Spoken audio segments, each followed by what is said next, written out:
Fala pessoal, vamos discutir agora uma questão que caiu agora, recentemente, na prova da Santa Casa de São Paulo, na prova de R3. Foi uma seguidora da nossa página que me mandou essa questão para a gente discutir. Se você também tiver alguma questão e quiser que a gente discuta na página, é só mandar para a gente através dos nossos canais oficiais, pode mandar por mensagem, e-mail. Você arruma um jeito melhor aí para mandar para a gente que a gente vai discutir a questão para você, tá bom?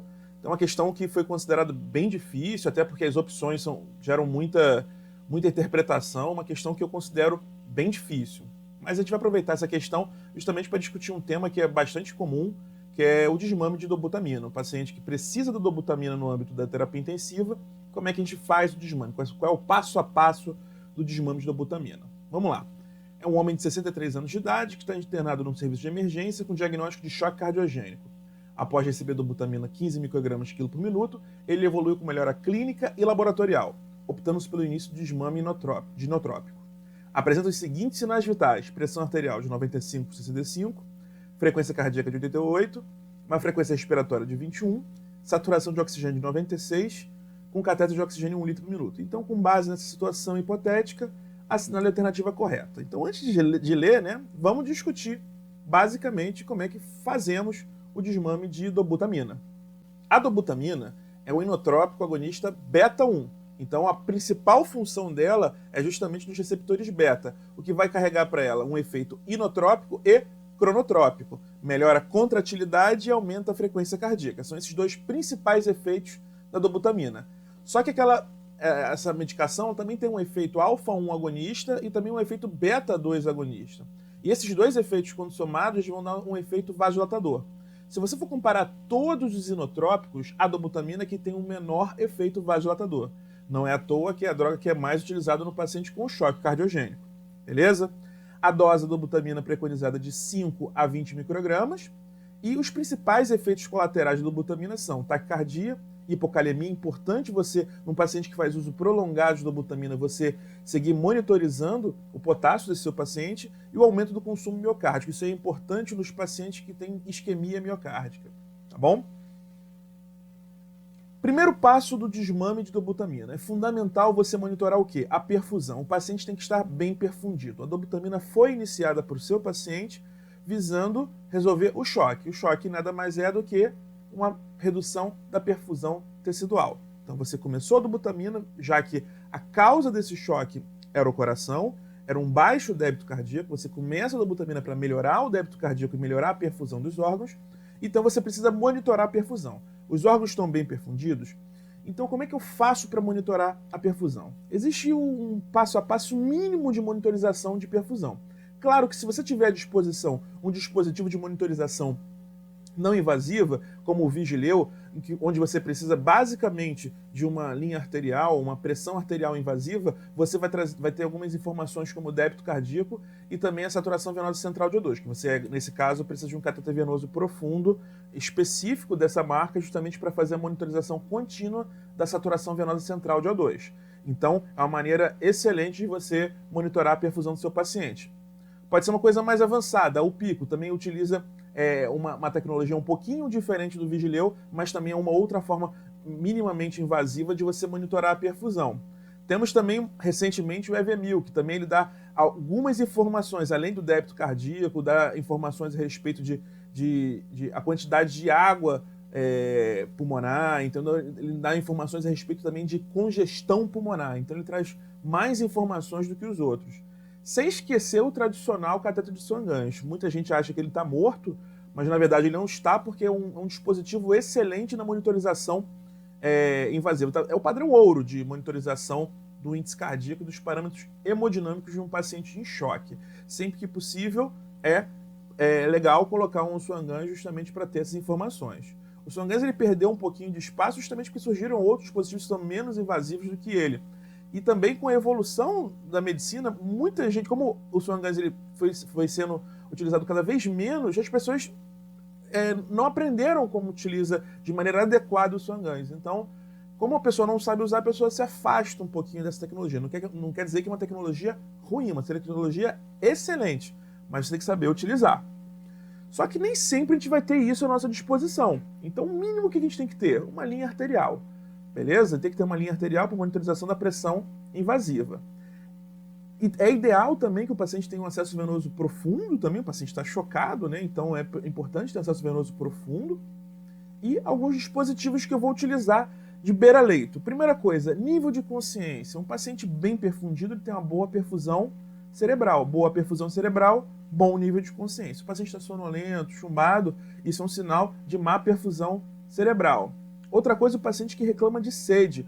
Nesse caso da insuficiência cardíaca, geralmente o paciente ele já está mais congesto. Dificilmente ele vai reclamar de sede, mas um paciente ele pode estar com esse choque secundário também a um perfil de baixa retenção hídrica. O paciente está precisando de volume, na verdade. Existe aquela curva de Frank-Starling que às vezes o paciente precisa de volume justamente para melhorar a contratilidade e melhorar o índice cardíaco. Então, às vezes, o paciente, na verdade, não está precisando de dobutamina, está precisando de volume.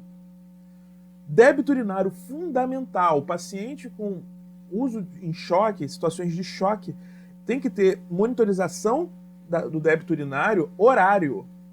Tem que orientar a enfermagem, olha só, tem que anotar de hora em hora quanto o paciente urinou. Se o débito urinário reduzir, avisar o plantão.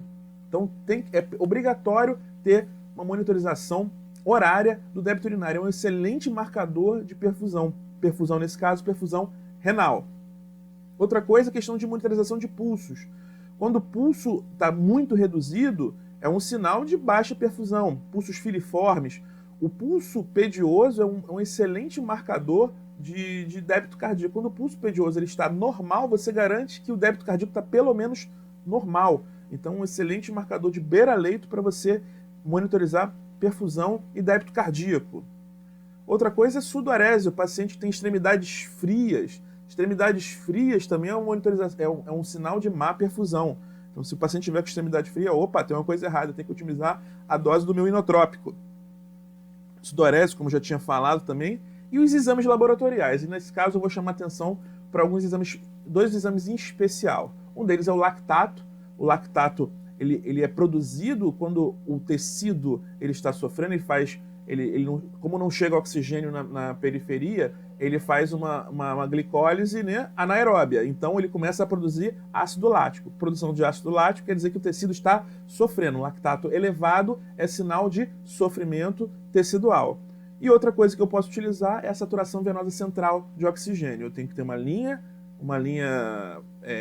de acesso venoso profundo. Eu vou coletar esse material, esse sangue que chega no coração, tem que ser um acesso venoso profundo superior, jugular ou subclávia, e eu vou comparar a saturação de oxigênio do arterial e a venosa. Se a venosa estiver muito baixa, significa que a minha periferia está ávida por oxigênio. Se minha periferia está ávida por oxigênio, quer dizer que o paciente ele está com a perfusão tecidual ruim. Então, toda vez que a saturação venosa central de O2 estiver abaixo de 65, é um sinal de perfusão ruim. Então, são essa maneira que eu tenho para monitorar a perfusão. E a minha meta é adequar a perfusão, deixar o paciente bem perfundido. É por isso que eu estou fazendo dobutamina.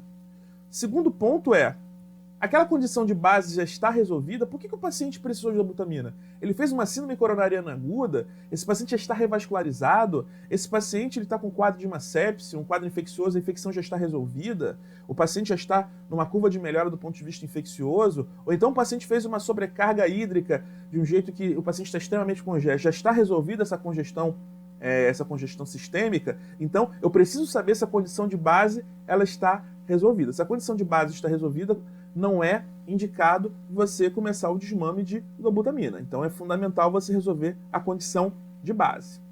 A partir do momento que você resolveu isso tudo, você já está numa fase que pode começar o desmame de dobutamina. Importante o paciente estar estável há mais de 24 horas. Não é que estabilizou, vamos embora, vamos desligar a dobutamina. Não é assim. O paciente tem que estar naquele voo de cruzeiro ali 24 horas. Ficou bem, estável, nada, voo de cruzeiro, 24 horas, beleza. Então vamos começar a realizar o desmame de dobutamina.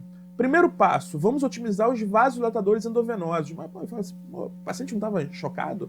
Então, o choque cardiogênico, o coração está com dificuldade de contrair, beleza? Se eu consigo otimizar os vasodilatadores venosos, eu vou diminuir o quê? Eu vou diminuir a pós-carga. Eu vou facilitar a saída de sangue do coração. Se eu começo a facilitar a saída de sangue do coração, eu vou ter um desmame da minha mina mais fácil, mais facilitado. Então eu tenho que otimizar o meu vasodilatador endovenoso. Então, e agora eu vou trabalhar, a cada dia eu vou tentar uma redução de 2,5 a 5 microgramas. Depende do nível. Se o paciente está com 20 microgramas, você pode ser um pouquinho mais arrojado. Vou reduzir para 15 microgramas no primeiro dia e vamos ver como é que fica a perfusão desse paciente. Beleza? Se a dose está um pouquinho mais baixa, digamos que o paciente está com uma dose de 10. Aí 10 reduz para 7,5, depois reduz para 5 para desmamar. Lembrando que a dose de dobuta é de 5 a 20 microgramas. Tá bom? Então, quanto maior a dose, você tenta um desmame um pouco mais arrojado. Porque se você ficar reduzindo de 2,5 em 2,5, você vai ficar 7 dias desmamando a dobutamina. Tá bom? Então, o paciente está com 20. Primeiro dia, vamos jogar 15 microgramas quilo por minuto e vou checar os parâmetros de perfusão. Ver, reduzir o débito urinário, como é que está a perfusão? O paciente ficou mais sonolento, aumentou o lactato, alterou a saturação venosa central. Se o paciente estiver monitorizado, melhor ainda. Você reduziu, você fica de olho lá. Pô, caiu o índice cardíaco? Será que modificou alguma coisa? E vai desmamando. E você vai nesse ciclo vicioso até você realizar o desmame completo de dobutamina. Fundamental ficar de olho na perfusão e otimizando vasodilatador endovenoso. É assim que a gente faz o desmame de dobutamina, tá bom? Então, com essas informações que eu passei para vocês, agora a gente consegue responder essa questão com certo grau de tranquilidade. Agora vamos dar uma olhada nas opções. Letra A. Deve-se iniciar o desmame de dobutamina de forma lenta e progressiva. Corretíssimo, é assim que tem que ser feito. Vasodilatadores devem ser evitados nesse momento devido à pressão arterial de 95. Errado. Mesmo com esse nível de pressão arterial, eu estou autorizado a começar. Vou começar uma dose baixa. O paciente está monitorizado, né? Eu tenho que ficar de olho na perfusão. Tem que ser neurótico com perfusão. Se você ficar olhando só para número, você fica perdido. Beleza? Deve-se iniciar o desmame de dobutamina de forma lenta e progressiva, correto, após a otimização de vasodilatadores endovenosos. Perfeito! Posteriormente, devem ser trocados por orais. Isso mesmo, você, conforme vai desmamando, você vai trocar pelo oral. Dobutamina deve ser trocada por digitálicos. Aí não. Não. A dobutamina saiu. A condição aguda foi resolvida. Então eu não preciso trocar por digitálico. Digitálico eu posso fazer o uso em situações específicas, não para desmame de dobutamina, tá? Então, letra B está errada. Letra C. Deve-se iniciar o desmame de dobutamina de forma lenta e progressiva, beleza, após a otimização de vasodilatadores endovenosos. Beleza, eu não vejo nada de errado na letra C.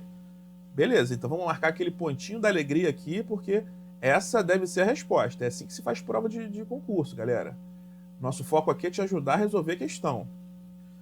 Deve-se iniciar o desmame de dobutamina de forma lenta e progressiva após a introdução de levosimedana. Não tem sentido eu trocar um inotrópico pelo outro.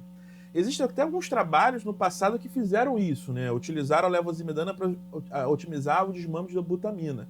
Mas naqueles pacientes que tinham dificuldade de utilizar o vasodilatador, porque a levosimedana tem um potencial vasodilatador muito mais expressivo do que a dobutamina. Então, quando eu tinha dificuldade de otimizar o vasodilatador, você podia começar a levosimedana, mas isso aí é muito pouco utilizado, tá bom? Então, a gente não faz isso na nossa prática clínica. Então, esse item está errado.